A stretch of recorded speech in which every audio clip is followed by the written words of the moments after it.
Halo semuanya, ketemu lagi dengan aku, Karisma Mutia Dewi, mahasiswa psikologi Universitas Proklamasi 45 Yogyakarta. Di video kali ini, aku akan membahas tentang ruang lingkup psikologi klinis dari pengertian, sejarah, dan macam-macam intervensi psikologi klinis. Jadi yuk, belajar bareng aku. Psikologi klinis adalah cabang psikologi yang berfokus pada penanganan, penganalisisan, dan diagnosa penyakit-penyakit jiwa.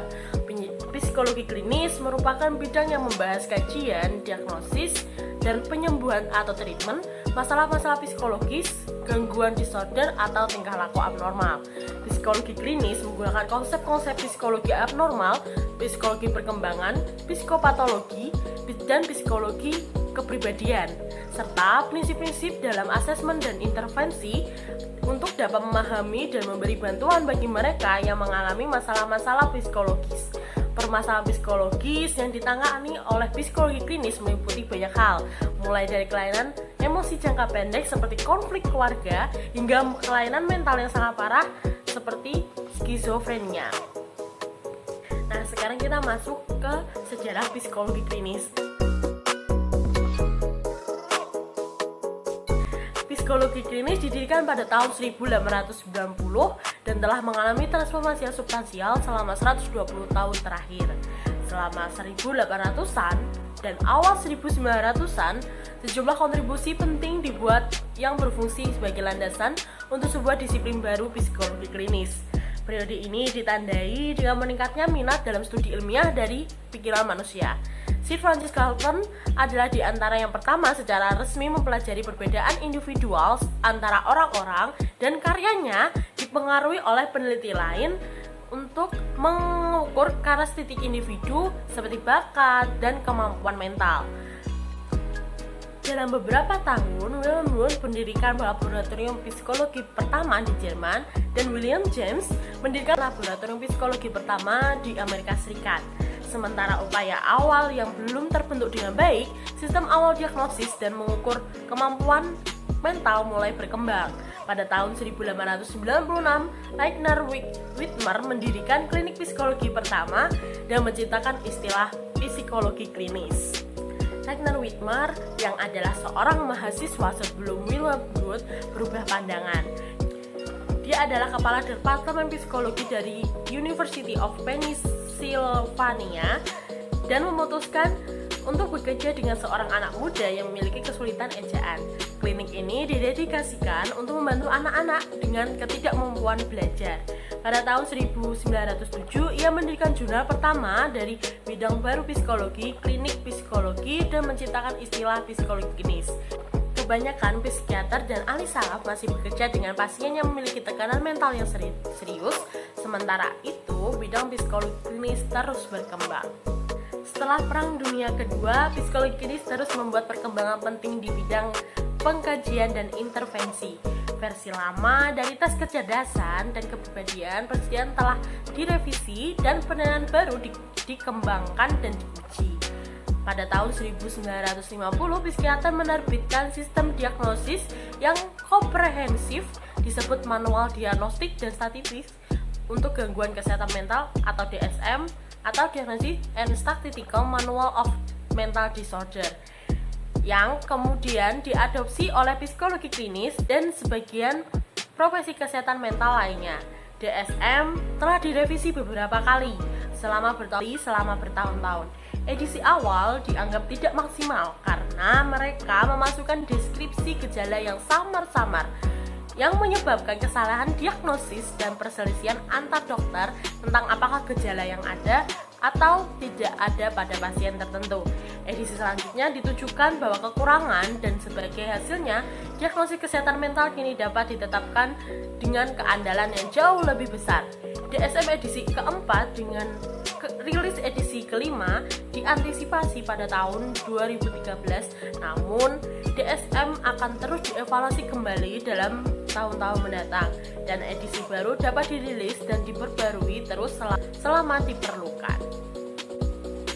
Selanjutnya kita akan membahas macam-macam intervensi psikologi klinis.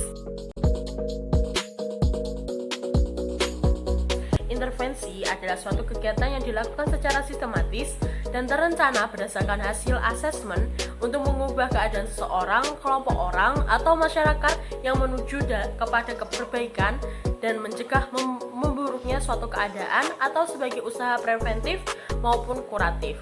Dan jenis-jenisnya ada 5. Yang pertama, peer intervention atau intervensi sebaya. Intervensi sebaya sering digunakan pada anak-anak usia sekolah dan remaja, dan intervensi ini juga menargetkan anak-anak prasekolah dan orang dewasa. Intervensi klinis ini memiliki cakupan yang luas dalam bidang klinis yang menargetkan gangguan. Hal ini bertujuan untuk meningkatkan keterampilan sosial dan komunikasi anak autisme, mengurangi ketakutan medis, mengurangi kenakalan dan agresi, menyelesaikan konflik, mempromosikan perilaku kesehatan, dan mencegah bunuh diri. Jenis-jenis intervensi sebaya dikategorikan 2 kategori. Jenis-jenis intervensi yang klinis kategori pertama yaitu 1. Pemodelan rekan atau peer modeling. 1 atau lebih anak yang kompeten digunakan untuk mencontoh perilaku yang diinginkan. Dan yang kedua ada dorongan dan penguatan teman atau peer prompting dan reinforcement. Prompting mencakup instruksi dan penguatan untuk mengikuti instruksi yang tepat. Yang ketiga, inisiasi sebaya atau peer initiation. Anak-anak lain digunakan untuk memulai dan mempertahankan interaksi sosial seperti bermain dan percakapan dengan target. Yang keempat, bimbingan belajar sebaya atau peer tutoring. Bimbingan teman sebaya perlu menyertakan 2 atau lebih dari instruksi kepada siswa, meminta tanggapan yang benar, ujian, umpan balik korektif, dan mengabaikan perilaku siswa tertentu. Adapun jenis-jenis intervensi sebaya kategori kedua, yaitu 1. Pendidikan sebaya atau peer education, yaitu metode penyebaran informasi penting atau sensitif di seluruh kelompok sebaya. Yang kedua, pendamping sebaya atau peer mentoring. Artinya mentor menunjukkan lebih banyak pengalaman, keterampilan, atau pengetahuan dalam area tertentu dan mengisi peran meneruskan informasi pada anak target. Yang ketiga, konseling sebaya atau peer counseling. Terlepas dari status non-profesional mereka, konselor sebaya melayani fungsi yang mirip dengan konselor profesional. Mereka menawarkan bantuan kepada anak-anak dan remaja lainnya dengan mendengarkan, memberikan empati, dan menggunakan keterampilan memecahkan masalah. Selain intervensi sebaya, selanjutnya ada intervensi keluarga atau family intervention. Teori terapi keluarga mengasumsikan bahwa keluarga berubah dan berkembang, dan banyak telah menuliskan tentang perubahan siklus hidup keluarga. Perkembangan keluarga sering dijelaskan dalam kaitannya dengan fungsi keluarga membesarkan anak. Tahapan pengembangan keluarga terangkum dalam bentuk komitmen 2 orang dewasa untuk suatu hubungan, keputusan untuk membesarkan anak, dan peningkatan tanggung jawab di dalamnya. Perubahan batas ketika anak-anak memasuki sekolah atau dunia luar, meningkatkan kemandirian anggota keluarga ketika anak-anak memasuki masa remaja, dan negosiasi ulang hubungan orang tua ketika anak-anak meninggalkan rumah. Selanjutnya ada intervensi orang tua atau parent intervention. Intervensi berbasis orang tua untuk mencegah dan mengurangi perilaku minum atau minuman keras pada remaja umumnya mengambil 3 pendekatan dan dengan menargetkan yang pertama, strategi pengasuhan umum. Misalnya dukungan orang tua, keterampilan pemecahan masalah, komunikasi dan pemantauan orang tua dengan remaja umum, pengetahuan perkembangan remaja. Yang kedua, strategi pengasuhan khusus, misalnya informasi tentang konsekuensi berbahaya dari minuman keras, keterampilan komunikasi untuk mengekspresikan harapan dan aturan tentang minuman keras, dan memantau strategi remaja minum minuman keras. Yang ketiga, kombinasi keduanya. Kombinasi strategi pengasuhan umum dan spesifik minuman keras biasa menargetkan beberapa perilaku berisiko. Ini mencakup pola asuh yang spesifik perilakunya. Misalnya menetapkan aturan dan sanksi atas pengkonsumsian minuman keras, rokok, dan narkoba, melawan tekanan teman sebaya dan media untuk penggunaan narkoba dan perilaku seksual, dan praktik pengasuhan umum dalam intervensi yang sama. Meskipun semua pendekatan ini dapat mengurangi perilaku minuman keras pada remaja, penelitian menunjukkan hal itu mungkin memiliki mekanisme intervensi yang berbeda. Selanjutnya atau nomor 4 yaitu intervensi perkawinan atau marital intervention. Tujuan dari intervensi ini berfokus pada masalah depresi untuk meningkatkan pemahaman depresi sebagai penyakit, mengurangi sikap negatif dan perilaku menuju depresi, meningkatkan empati, dan saling mendukung antar mitra. Tujuan singkat komponen perawatan utamanya adalah sebagai berikut. Yang pertama, sesi pertama, terapis melakukan penilaian rinci tentang kekuatan pasangan dan defisit dalam area yang dijelaskan. Misalnya pengetahuan tentang depresi, perilaku sikap terhadap depresi, serta tingkat negativitas, empati, dan mendukung. Yang kedua, sesi kedua berfokus pada psikoedukasi tentang gejala, kursus, etiologi, dan pengobatan depresi, termasuk fokus pada bagaimana gejala tertentu dapat mempengaruhi fungsi pasien, pasangan, dan pernikahan. Sesi ketiga menekankan coping atau komunikasi strategi yang dapat membantu suami dalam mengurangi beban spesifik dan tekanan psikologis terkait dengan depresi istri mereka.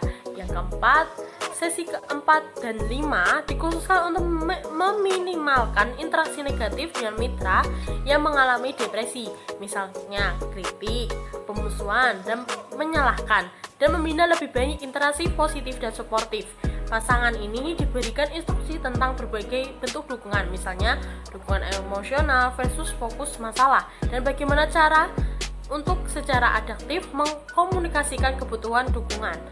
Akhir kedua sesi juga bertujuan untuk menumbuhkan empati terhadap pasangan depresi dan penerimaan depresi sebagai penyakit yang kompleks dan melemahkan. Sesi terapi menunjukkan tingkat ketepatan yang tinggi untuk tujuan terapi yang utama dan kecakapan umum lintas terapi. Yang kelima, intervensi terakhir yaitu intervensi klinis makro. Psikologi klinis terapan lebih sering ditemukan dan dipersepsikan oleh masyarakat umum dalam konteks terapan mikro dan daripada makro. Hidayat menggarisbawahi perbedaan mendasar antara psikologi klinis terapan mikro dan terapan makro, yaitu terapan mikro berfokus pada kebutuhan individual dan fungsi psikolog sebagai konselor, pendekatannya organismik dan bekerja sendiri. Sedangkan terapan makro berfokus pada kebutuhan umum, fungsi psikolog sebagai fasilitator, pendekatannya multidimensional dan bekerja antar disiplin dan atau antar sektor. Contoh terapan psikologi klinis di level makro ini yaitu di saat pada masa pandemi ini, Himapsi bersama Perhimpunan Dokter Spesialis Kedokteran Jiwa Indonesia atau PDSKJI memberikan psikoedukasi berupa himbauan untuk menjaga kesehatan mental di masa pandemi COVID-19 dengan 3 tips sederhana, yaitu postingan di media sosial mengenai hal-hal yang positif, menyenangkan, dan memberi harapan. Yang kedua, saling memberikan bantuan dan dukungan. Dan yang ketiga, memberikan sugesti atau memvisualkan bahwa pandemi COVID-19 segera berakhir. Nah, sekarang kita sudah tahu apa itu ruang lingkup psikologi klinis dari pengertian, sejarah, hingga macam-macam intervensi. Sekian dari video kali ini. Terima kasih yang sudah belajar denganku. Jangan lupa like, share, dan komen ya. See you di next video. Bye-bye.